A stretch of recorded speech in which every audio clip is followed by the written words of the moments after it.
¿Alguna vez te has preguntado qué tan profunda es la historia detrás del hombre que creó uno de los programas más queridos de México? ¿Qué tan lejos tuvo que llegar Roberto Gómez Bolaños antes de convertirse en la mente detrás del niño más famoso de la televisión? Hay preguntas que, aunque parecen simples, cargan décadas de lucha silenciosa, secretos familiares y sueños que casi se apagan antes de nacer. Y entre todos esos silencios surge una duda incómoda. ¿Quién fue realmente el niño que existió antes de que México conociera al Chavo? Soy un investigador y me dedico a indagar en la vida de los actores del Chavo del Ocho. Bienvenido a Chespiritando, el canal en el que encontrarás videos diarios 2 veces al día. Si eres fan del Chavo del Ocho, Chespiritando es para ti.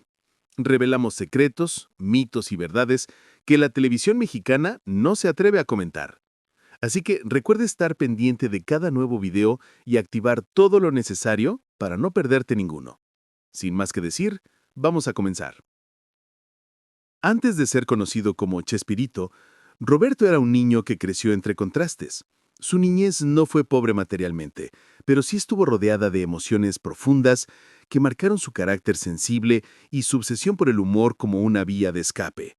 Su madre, una mujer fuerte, estricta, de carácter indoblegable, modeló en él una disciplina que luego se convertiría en guiones, personajes y una imaginación feroz. Ella veía en algo especial, aunque no siempre sabía expresarlo.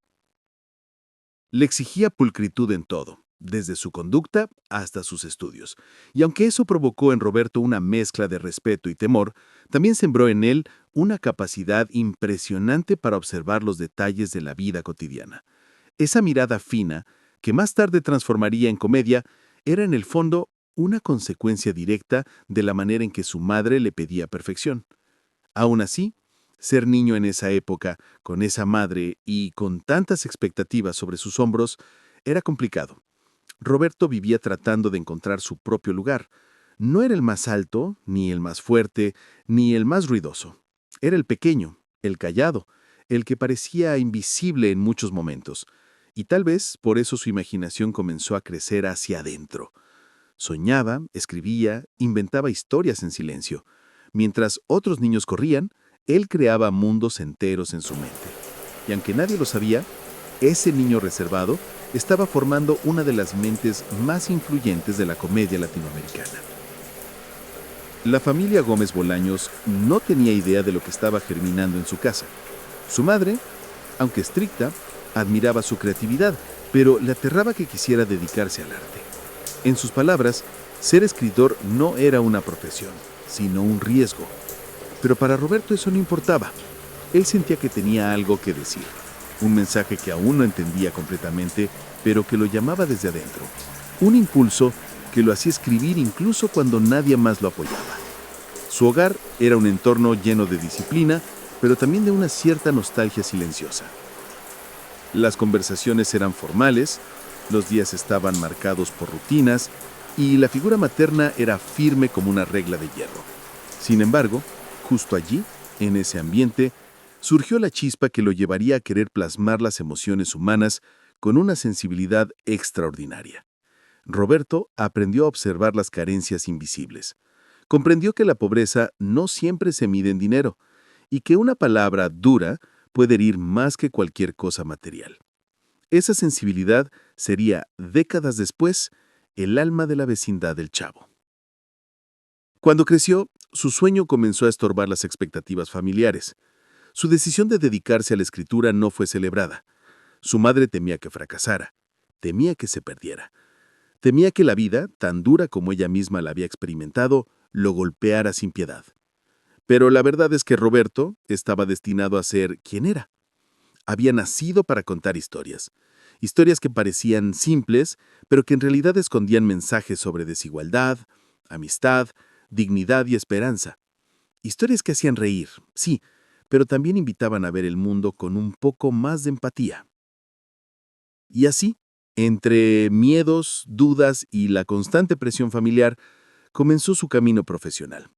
Tocó puertas que no se abrían, enfrentó silencios que parecían definitivos, y hubo días en los que ni él mismo sabía si ese sueño podría convertirse en realidad.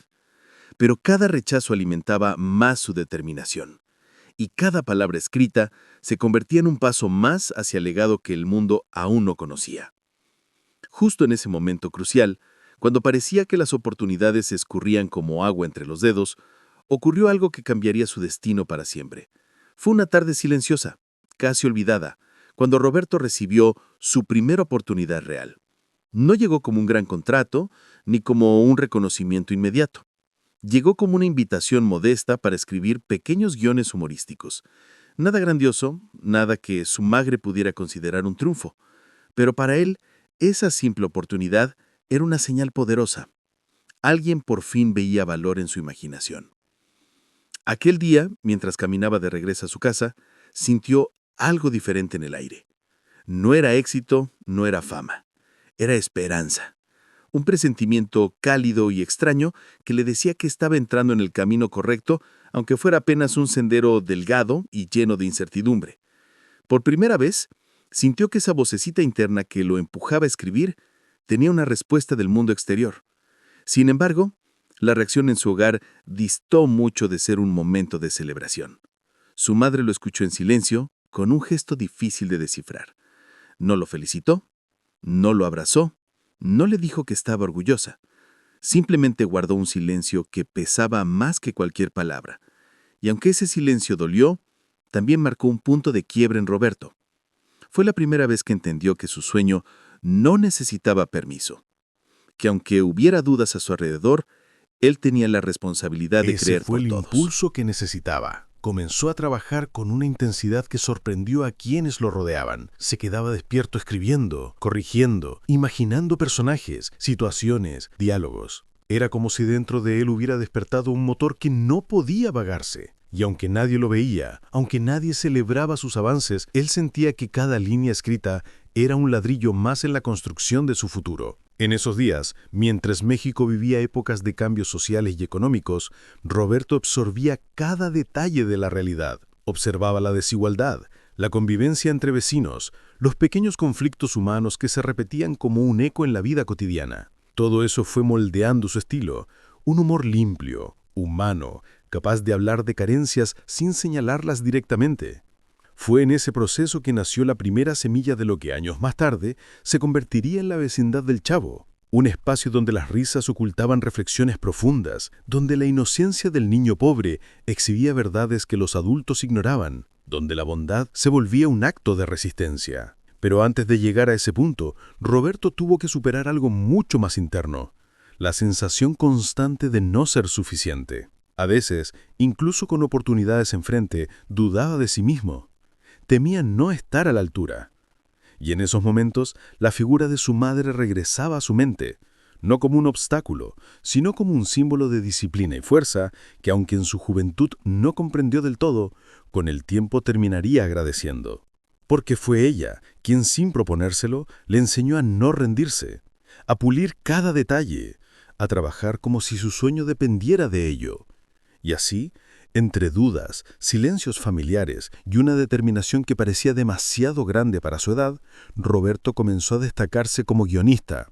Los productores empezaron a reconocer su estilo único, su sensibilidad para retratar lo humano, su habilidad para escribir personajes que parecían salir directamente de la vida real. Y mientras el mundo comenzaba a voltear a verlo, él seguía sintiéndose ese niño pequeño que escribía en silencio, tratando de darle sentido al mundo a través de historias. Para entonces, la idea del Chavo ya respiraba en su mente. Faltaban años para materializarla, pero el corazón del personaje ya existía. Un niño solitario, soñador, noble, que buscaba cariño entre paredes que no siempre le daban amor. Un niño que veía el mundo con una inocencia tan pura que podía transformar la tristeza en risa. Un reflejo muy profundo de algo que Roberto conoció en su propia infancia, la necesidad de pertenecer. Y justo cuando parecía que su carrera ya estaba encaminada, ocurrió un evento que transformó por completo su visión del mundo y lo empujó a crear su obra más importante. Un momento íntimo, personal, que muchos no conocen y que explica por qué su humor siempre estuvo lleno de sensibilidad, humanidad y verdad. Ese instante Esa revelación fue tan determinante que cambió por completo el rumbo de su vida creativa. Y lo que sucedió después, lo que lo llevó a escribir las primeras líneas del universo del Chavo, es algo que muy pocos realmente conocen. Si quieres que continúe con esta historia y te revele el momento decisivo que inspiró la creación profunda del Chavo del Ocho, comenta para saber que estás interesado. Si este video recibe muchos comentarios y apoyo, subiré la parte 2. Mantente pendiente y recuerda seguir conectado a Chespitando para enterarte de más secretos y verdades que la televisión mexicana y el elenco nunca se atrevieron a confesar.